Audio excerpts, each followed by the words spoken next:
మహబూబ్ నగర్ జిల్లా తెలంగాణ రాష్ట్రంలో కాంగ్రెస్ ప్రభుత్వం అధికారంలోకి వచ్చి 420 రోజులు అయినా ఇచ్చిన 420 హామీలు నెరవేర్చలేకపోయిందని జిల్లా కేంద్రంలో మహాత్మా గాంధీ విగ్రహానికి మాజీ మంత్రి శ్రీనివాస్ గౌడ్ వినతి పత్రం అందజేశారు.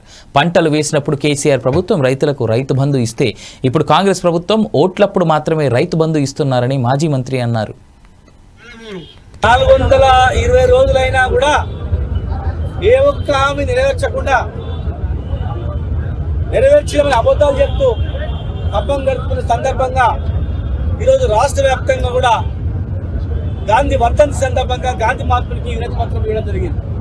మరి ఈ సందర్భం మీరందరూ చూస్తూ ఉన్నారు. మీ సమస్యలోనే ఇక్కడ పోతున్నటువంటి రైతు వచ్చి ఆయన ఆవేదన ఎట్లా గుర్తు చేసాడు మీరు చూస్తున్నారు. రైతు బంధు లేదు, రుణమాఫీ కాలేదు, 50,000 కాదు 20,000 రుణమాఫీ కూడా కాలేదు. మా ఊర్లో 78% అని చెప్పి ఆయన చెప్పిండు. కానీ రైతులు కానీ ఈ రాష్ట్రంలో ఉన్న వాళ్ళందరూ కూడా అయ్యా ఎంత పని చేస్తేవి కోడిగుడ్డు రోజు గుడ్డు పెట్టే బాతులు పోసినట్లు అయిపోయింది మా పరిస్థితి. కానీ బండారం బయట పడ్డది.